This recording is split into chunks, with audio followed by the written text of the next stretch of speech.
most of us will have enough stem cells to regenerate ourselves fully, but the body doesn't want us that way. The body follows a biologic clock and lets us age.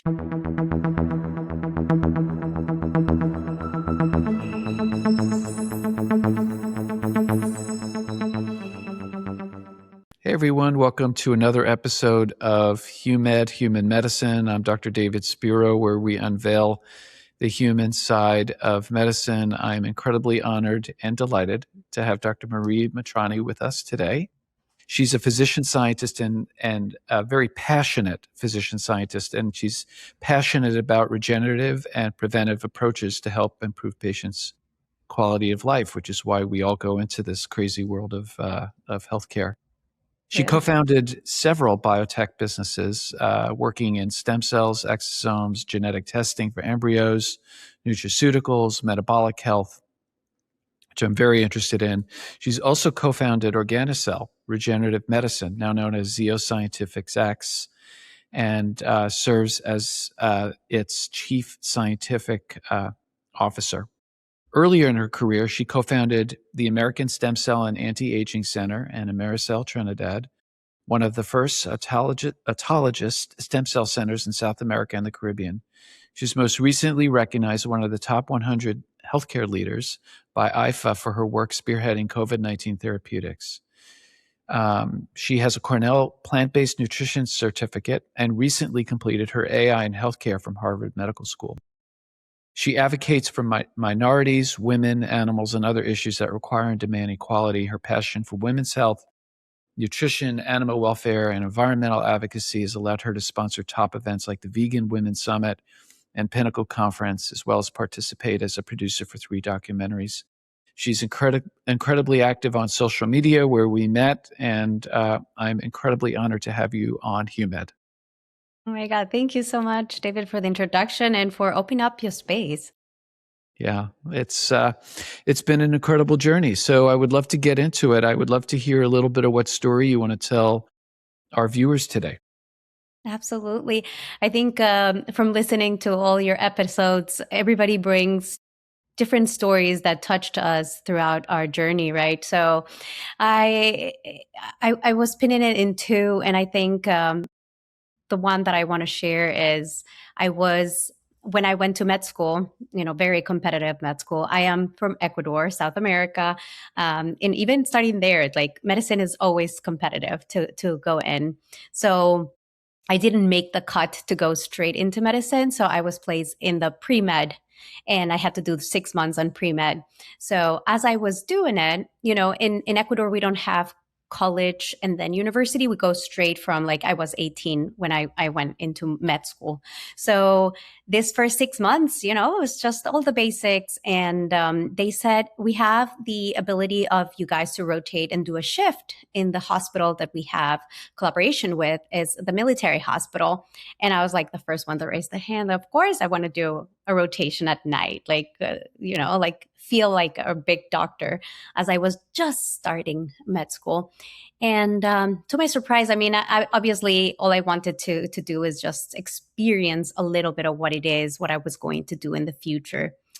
But never in my wildest dreams, I would have known what was going to happen. And, a lot of trauma patients that coming through the ER, you must know that reality far too well. And all of a sudden, very late at night, they said we have very, very bad trauma coming in. And to my surprise, there were 2 U.S. military personnel that had an accident in the Amazon region. So Ecuador has the jungle region.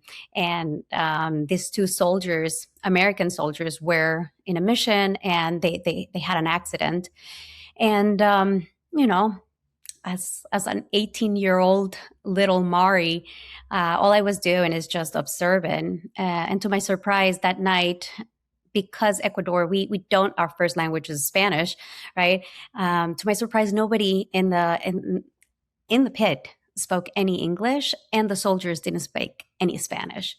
So I became a very unique piece to this experience that these 2 soldiers had in the ER, right? So I vividly remember holding one of the soldiers' hand and offering just comfort on being able to translate what was happening, the decisions that needed to be made. He had to go to the OR. So, David, I think that was a pivotal moment for me in such a young age to know this is really what I want to do for the rest of my life. Want to be able to be a key team player, a key, one more in the care for the patients. And even though I didn't know anything about medicine, I did know a lot about compassion. I knew a lot about immediate translation from one language to another to be able to provide the help for the physicians to understand what the patients needed, and for the patients to at least know what the entire team was saying, right? So that night will always be marked in my brain as that first introduction of how every single one of us play a big role in medicine. Well, it's a beautiful story. Oddly enough, I'm working now with a student who wants to go to medical school here in the US, and she's getting a master's in public health, and she needs to do a research project. And her interest in research, and she's a Latina woman. She was born here in the US, but her parents are from Mexico, and she grew up in a Spanish speaking household, so she's bilingual. And she has a significant interest in understanding the barriers in the US with primarily Spanish speaking families, and how they are involved in healthcare. And there's actually been research in my world, which is the emergency department, that many Latina families who speak primarily Spanish don't really understand what's happening. Despite the Absolutely. fact that we have discharge instructions in Spanish, despite the fact that we have translators, there's still a lot of misunderstandings between people who are living in our country who don't speak English and are engaging in our healthcare community. So I'm curious, what can you tell me a little bit about your journey, how you ended up being a medical student and then going to medical school in Ecuador, to how you ended up in the United States and involved in the world of science? Yeah, absolutely. Like everybody that studied medicine, I thought I was going to be a clinician. I had different specialties that I wanted to explore. I thought I was going to become an OBGYN until I rotated in my internship year through OB. And I was like, I'm definitely not going to do this. So, um, before I am a physician scientist, I'm an entrepreneur. I come from entrepreneurial parents and uncles, and like my whole family has been doing entrepreneurship forever. So I think that is what, when I introduce myself, that is probably the first thing I say. I'm a serial entrepreneur. And so building my businesses was my priority. Never thought that that was going to spin to stem cell world, regenerative medicine world. But the opportunity was there. And me and my husband were working in the US with different anti-aging devices. And my father's a physician, and he had different physician friends. One of them, a hematologist that had been doing autologous stem cell donor collection for cancer, which is like one of like the only approved treatments, right? Until very recently, that the regenerative medicine has now gone through all FDA approvals. So we got presented with the opportunity to be able to start doing treatments, autologous treatments. So that this means the patient's own stem cells being extracted and reapplied into the same patient, right? And this was 20 years ago.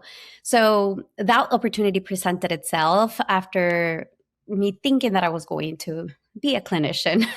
And that, after seeing the results and what was right in front of our eyes, I made kind of the decision that what I needed to do is really gather the data, understand the data of a field that did not exist. I could not go to a university to be a physician specialized in regenerative medicine, specifically in the cell discovery biotech world, right? There was nothing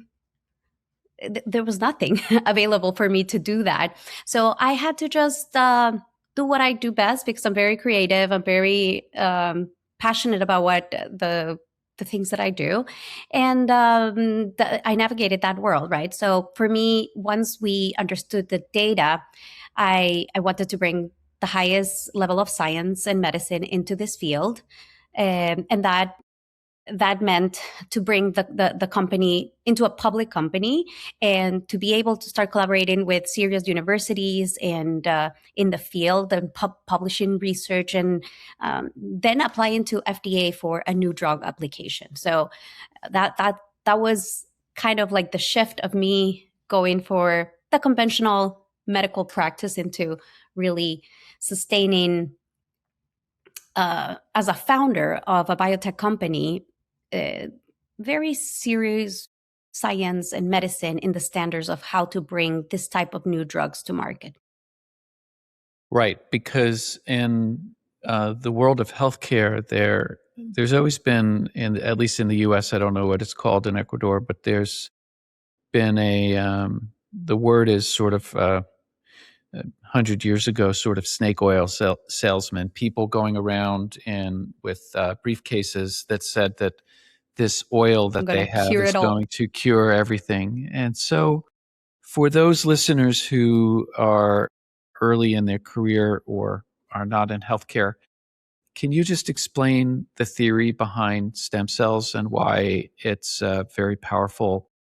The idea of stem cells is such a powerful idea in the regenerative space.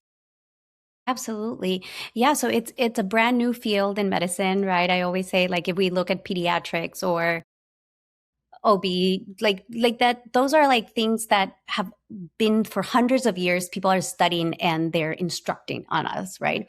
But regenerative medicine is fairly new.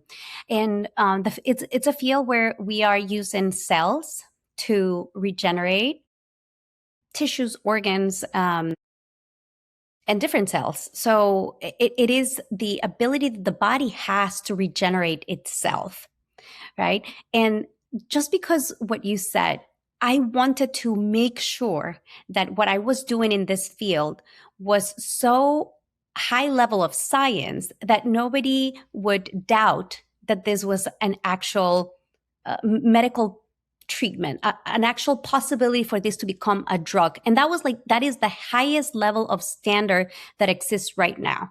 Is the only way to do it is to be able to apply for new drug application. Like any medicine has to go through phase 1, 2, 3, 4 approval, and then go to market, right? It's any type of medicine. That's how it goes. And cellular medicine also has that kind of regulatory. So that is what I decided to do, to ensure that, because there's a lot of people that promise the world, that are out there marketing and, saying they're going to cure ABC. How do we prove this scientifically, evidence-based, to ensure that we can advance the field that is in such an early stage, but that it has a potential to recover. And I always like to say, it will not cure anything unless it's proven, but the improvement of the quality of life is what it really does. So let's take a big example. Florida just became the first state in the United States to approve this type of therapeutic for orthopedic pain and wound healing. So outside of that federal says you have to apply for a new drug application, Florida went ahead and approved this type of therapeutic by licensed physicians for these 3 indications, right?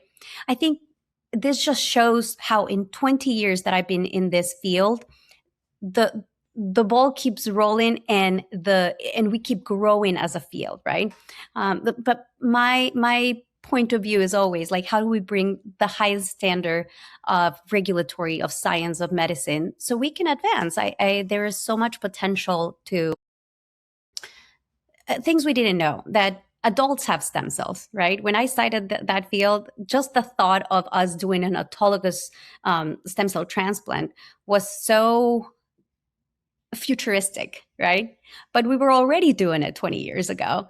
And then now I've transitioned primarily to use the perinatal derived stem cells. So the stem cells that come from the placenta, which is something that a lot of doctors don't know, right? And other patients don't know that the perinatal tissue, the placental tissue, which is the tissue that shields the baby, it's not mom's tissue and it's not baby's tissue, right? It's a human tissue that is surrounding the baby and protecting that baby. After the baby is born, that tissue is born as well and usually is discarded. So in that tissue, if we have very strict rules through FDA and the American Association of Tissue Bank for collection. So we can donate that tissue and then it goes to laboratories like mine to be able to manufacture specific drugs, to be able to manufacture products that can be characterized, qualified, and dosified in a way that can be used as drugs. Right. So that is one of the biggest misconceptions that there exists on the stem cell side. So let's break this down. So my understanding, which is very limited around stem cells, is that they're undifferentiated cells in the body. Is that correct? So we have cells in our body that are geared towards, that make up the liver, for example, that create tissue in the liver. We have cells in the body that create tissue, that's brain and bone and so forth. But stem cells are early progenitor or early stage cells. And is that correct? Yep, that is exactly what it is. So stem cells are undifferentiated cells.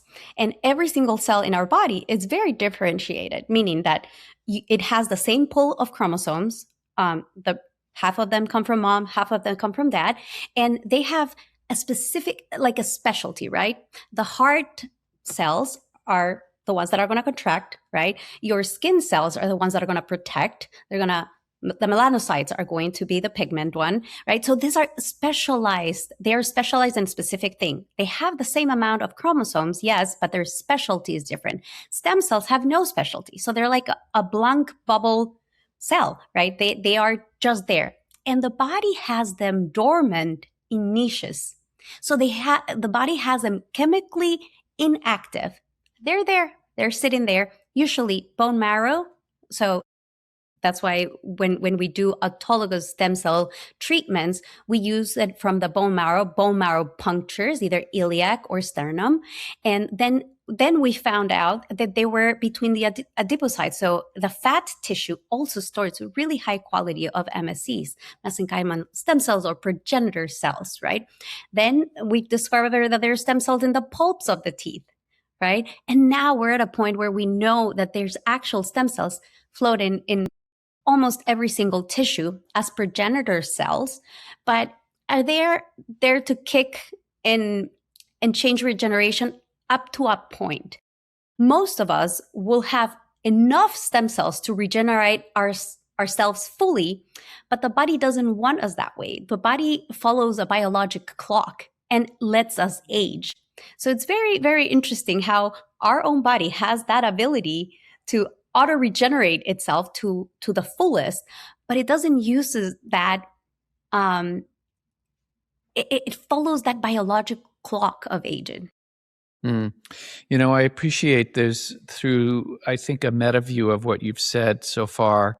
You said something to me that's really important, and it's also part of your underlying bio, which is that you're passionate about improving the quality of life. And people who I've studied and I've had on this show, we talk about quantity of life, but we also need to be thinking about our quality of life. And it turns out that when we get into our 80s and 90s, our quality of life oftentimes drops significantly.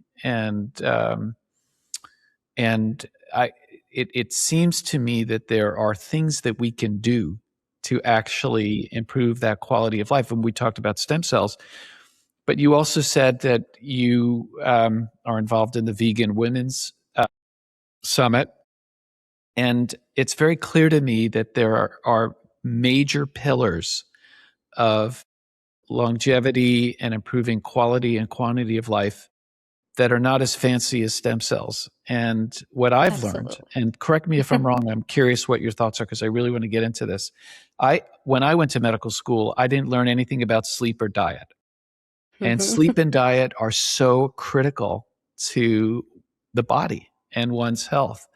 And we talk about just getting the amount of quantity and quality of sleep. What you eat, when you eat, how you eat is all very, very important. And then there are other things that we need to do that I consider basic pillars, which are exercise, which is trying to reduce stress as much as possible. And these are just basic things that everyone can do that are not as fancy or expensive as stem cells. And I'm not trying to push down stem cells in any way, shape, or form. But what are your thoughts about those pillars of life and from your background? Absolutely. I think I was into longevity medicine, functional medicine, healthy aging, way before this wave has arrived, right? I think preventative medicine it costs nothing, but ensures that we can live healthier longer, right? Because it's not about how many years we're going to live. It is the quality that we are going to have throughout those years that we live, right? Tomorrow we can end up being killed in a millisecond. So it's not, I think the perspective of society has to change about the quality of lives. And I think now finally we're moving towards that, right? Functional medicine, there's 6 pillars, or the blue zones. I don't know if you've heard about Very, blue zones very and read familiar about the with the blue, blue zones. Yeah. right? Which is, so the things that you're naming, right? Things that do not cost a lot of money, right? Why do we have to be fixated? And even for my field, right? I am passionate about the science. I'm the biggest nerd that there ever exists. I want to understand every single, because what we understood also is that stem cells work through our immune system. So I want to understand every pathway and every cell involved of how the stem cells are working and who are they commanding to work. But things like nutrition, eating all of the colors of the rainbow. This is how I always portray it, because you need a lot of fiber and you need a lot of diversity. And fiber you only find in plants, right? Fruits, nuts, seeds, grains, beans. Those are very, very important.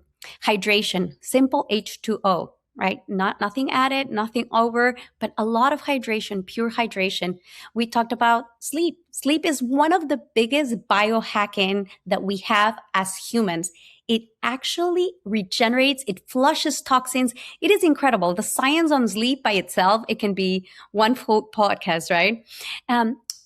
Other beautiful ones is movement, that usually we say exercise. And usually people think that it's going to a gym and having a membership and having a personal trainer. And it's movement, people. It's just movement. Like if we can actually, as physicians, try to translate this to our patients. I'm Latina. So for me, it's like, are you Latina? Go dance. Put 2 songs a day. 2 songs a day where you can dance and just move your body, right? But not everybody loves to dance. There's other people that like paddle. Like there's the other people that just like to go for a walk. Go do that. Do experiment on yourself what it is that your body needs to move, because we find that the people that live the people that live the healthiest, the longest are the ones that are that are doing all of these things. And then community. Community and faith are two that are so beautiful and usually forgotten, and that we don't tend to tell our patients that it is so incredible to see that the people that live the healthiest, the longest, have a strong community. So what are you doing today to build that community? Where are you finding your community? It can be in faith, right? Religion bring people together, but there's people that don't like to go to mass religions, right? Which is totally okay. But there are communities that we can find reading books, doing sports, going for walks, or mothers that are, like just raising their kids when they're toddlers, when they're teenagers, when they have left the house. So really try to add, as if it was a prescription. How do you grow your community? How are you coming up and showing up? Because we forget that humans are animals too. And as an animal, we thrive in community. That is part of our longevity path. So yeah, community is one pillar that I love, and I always and I think now social media is, because of AI and the presence of AI, is figuring out that we're back into a community. How do we make more events and things where we come and meet face to face? Yeah, it's beautiful.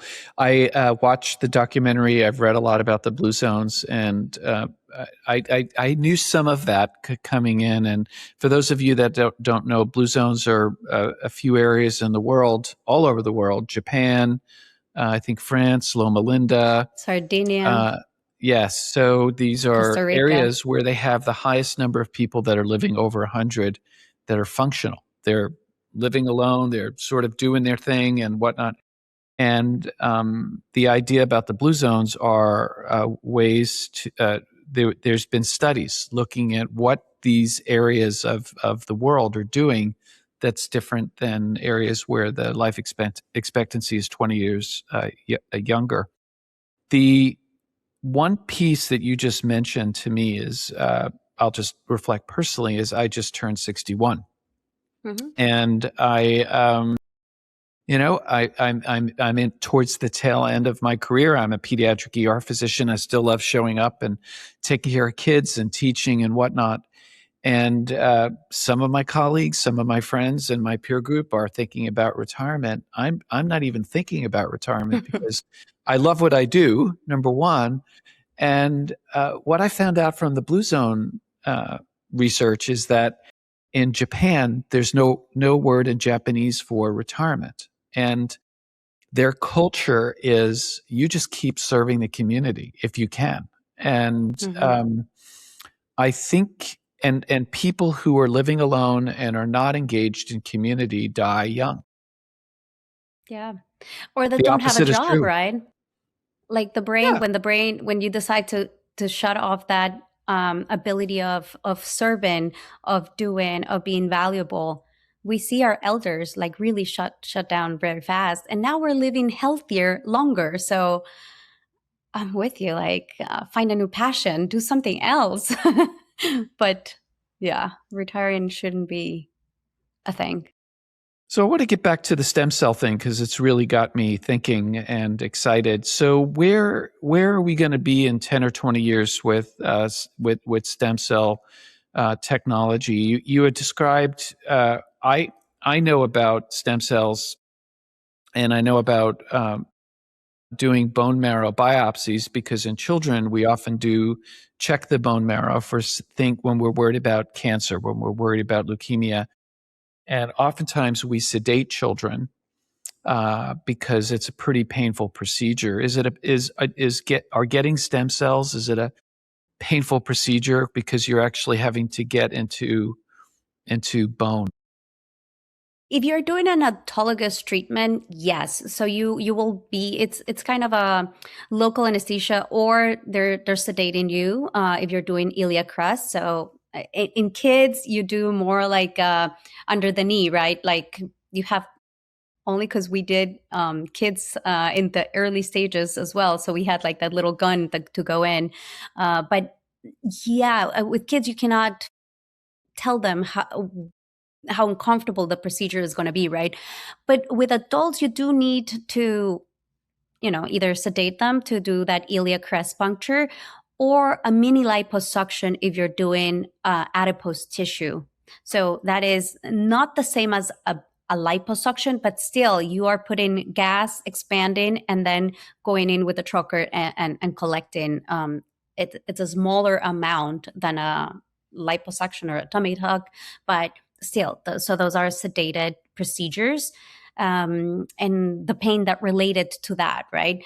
So those are procedures, are medical procedures. I am more focused on using perinatal donated tissue, where the final product is a vial. like a drug that comes in a vial, where you can deliver that product to the physician.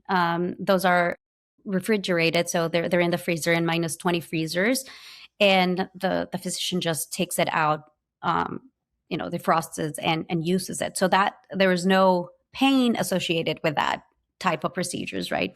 Again, you said 10 to 15 years, 10 to 20 years. The beauty in the side of stem cells that I've focused on is exosomes, which are the messengers from the stem cells. I think there's a lot that's going to come. I mean, it's already out there in the future of stem cells, where we no longer need the cells themselves, but we can use the messengers, because how does the cells talk to our cells, right? The communication happens through these microvesicles that are carrying specific microRNA, enzymes, proteins that are very specific and unique to that cell that originated that message. And those are the publications that I've done. That is the research that I've done. That is the drug that I've developed, is more focused on those messengers more than the cells themselves.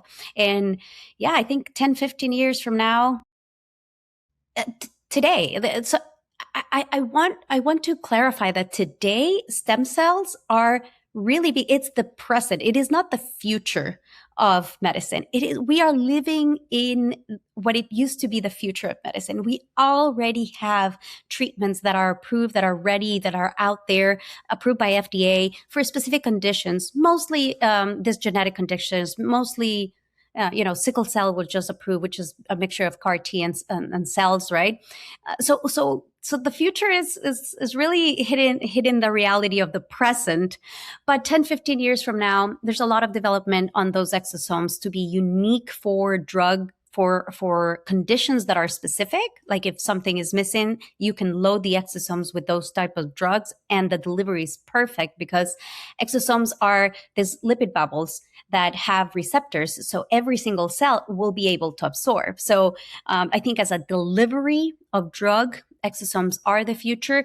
And also diagnostic. Exosome diagnostic will be fully changing the game. Every single cell is communicating with the environment, and we can use those receptors to understand what diseases are out there before we even see them in an image. So I think the future is extremely bright when it comes to stem cells. Yeah, it's interesting. You had mentioned in Florida that there were certain orthopedic conditions where there's approval. And what I find interesting is that typically when we hurt something, we strain something, we give a nonsteroidal anti-inflammatory, which goes all over the body and is very nonspecific and is very blunt. And what you're talking about, if I may use the term, I don't know if it's correct, but you're talking about more targeted therapy. Is that fair? Yeah, targeted because you can do intra-articular injections of those drugs. But I did preliminary work also on an IV, so systemic approach for osteoarthritis of the knee, of one knee. And we actually saw how inflammatory markers went down all across the body, and therefore WOMAC scores diminished. Therefore, the patient had less pain and more mobility. So the same that we use with NSAIDs, the same theory of anti-inflammatory, but it is a cellular level anti-inflammatory, not only that blocking a COX cascade. And have less side effects than potentially nonsteroidals. That is one of the most amazing things about stem cells so far. More if you're doing autologous treatments, right? That there is no, there's not a mismatch. It is your own cells going to react and act into regeneration. And perinatal derived cells also have been shown to be super safe. Again, under all conditions of research, we are still going through that route of proving safety first and foremost, and then the efficacy, right?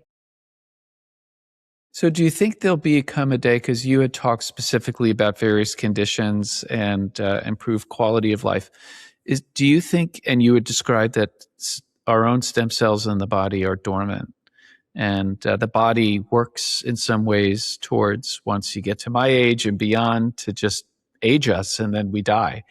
Do you think there'll be in the future an opportunity for us to live comfortably into our mid hundreds, 200s with activation of various stem cells in the body? Do you think that that is a possibility? I mean, I think we should see how medicine and science has pushed us to right now. We are living longer and healthier as a population. So I really think that we can start pushing. There's before it was kind of unheard of, like somebody got to 100, right? Now it's like they're into 110s. 105, 110s, and they're still functional, and not one story. Now there are many stories that you get to hear about this, right? Biologically, all animals live 5 times after their ossification time. Humans ossify at 25. So we should biologically, if we follow the rest of animals in the world, we should be living up to 125. But again, it's the environment and everything else that we see. We have been pushing the envelope further and further to meet that criteria. 150? I don't know. That is.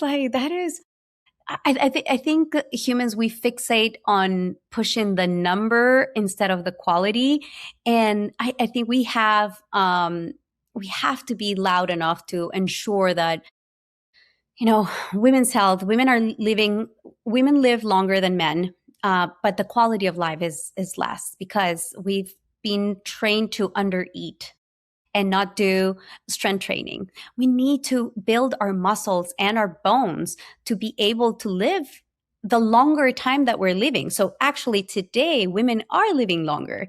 But the quality of life is not meeting those expectations. So, I think as physicians, we have to encourage our patients, especially our women, to start lifting weights and to start protecting the bones, right? Getting earlier DEXA scans. And a beautiful physician, Dr. Vonda Wright, she is an orthopedic surgeon, and she is committed to help women improve the quality of bone density. And there's simple things as jumping 10 times in the morning and 10 times at night will increase your the complexity of your bones, so they are not in osteopenia or osteoporosis. So imagine something as simple as that doesn't cost a lot, that can ensure that you eventually get with better bones to older age. Yeah, my grandmother was in her 90s and fit as a fiddle into her middle 90s, and then she broke her hip, and then everything went downhill after that. Dr. Heather Hinshelwood has been on my show, and she's going to be on the show again for the second time. My favorites come on again, by the way, so I want you on again, if that's okay. Of course, I love it. But one of the most viral videos shorts that I've published was Heather, who's an ER physician and now works with the elderly in Hilton Head, South Carolina. She said in the short, if you don't lift weights, I'm going to tell you, go pick out your nursing home. Go pick out your nursing home if you don't lift weights. And she's not wrong. She's not wrong, right? And so there's something about that. So before we end, you had shared with me that you were involved in the Vegan Women's Summit. And I got to ask you, what is that? And that just seems like I kind of want to go. Like I want to be there, but I can't because I'm not a woman. So tell me about the Vegan Women's Subject. A lot of males. There are. Oh, okay. Yes. Okay, tell me. It is this revolutionary idea that women are very compassionate. So let's start from the vegan community worldwide. Is not a big community. We are a small community. Sometimes vegans are thought that it is what we eat and that it's associated with nutrition. But veganism is just a stand against doing the least amount of harm to the environment, animals, and your health. So it is it is kind of I'm not going to say it a religion, but it is a philosophy of life, of being able to live, as we did our oath to do no harm. It is us taking that stand of do no harm, but not only to humans, also to animals and the environment. So as vegans, we gather around, and this amazing friend of mine, Jennifer Stokovic, have realized that vegan women are really pushing in the entrepreneurship agenda, and that we are females are the future of change, and leading with compassion is the way that we are doing it, right? So beautiful summit that she hosts every year, and a lot of males do come, because these are big businesses that are being, and you name it, just shoes, bags, nutrition, the health side is obviously present, a lot of food, because now it's 2026. I mean, food engineering is surpassing any idea. And I love how it has mingled with my career as well, because now they're growing, myocytes, which are, the fat that you buy from any cow, right? They're growing it in laboratories. So which is like, food engineering in 2026 is so high standard right now that you can make so many things happen. So, salmons that come from plants and things like that are every year we are moving the needle through there. So that the Vegan Women Summit, it's a beautiful summit that happens yearly. This year it was a retreat, and where we come to, gather as a community, as we are speaking, and pushing the idea that, preventative medicine, that nutrition has to be at the center of care for our communities, but also animal welfare and the environment, because it's undeniable what's happened out there. Well, I became vegan-ish 5 or 6 years ago, and I'm not looking back. It's been a complete change for me in such a good way. I actually do eat a little fish, so I'm a pescatarian, but I won't eat any formal meat, and for many of the reasons that you talked about. Well, I would like to have you back on, because I think that there's so much that we can talk about, including veganism and other pieces. You're a very complex person and physician and scientist, and you're really interesting. And I think my viewers are really going to love hearing from you for this podcast, and hopefully future ones. And thank you. Thank you, by the way, for all your, thank you for all you're doing. It's true about what you say about women, not just compassionate, but I'll say as a male that women are smarter than men. And we know this as pediatricians. Girls advance faster than boys. So girls are smarter than boys at, the earlier stages. And we continue after you don't see us. well, throughout the millennium, women have taken a role, and sometimes have really suffered in certain cultures. And I'm glad we're living in an age where women can express their intellect and have an important part of growing our society in very positive ways. So. Absolutely. No, thank you. Thank you so much for the compliment of being interesting. I do love that. And yeah, I think we still forget that we do live in a world where women are still suppressed, and like there's so much happening maybe we don't see it here in the United States much, but other cultures do see it really hard. And so I love to be that loud voice to, we still have a lot of work to do. Well, thank you for being here. And for those of you that are listening, please hit subscribe on YouTube or Spotify, Apple Podcasts, wherever you get your podcast information. And I hope you all have a great rest of the day. Bye. Thank you. Thanks for listening to HUMED with David Spiro, MD. If you like this episode, make sure you're subscribed on Spotify, Apple, or your favorite podcast platform. The video versions are also available on YouTube. Make sure you subscribe and hit the bell there so that you never miss a future episode.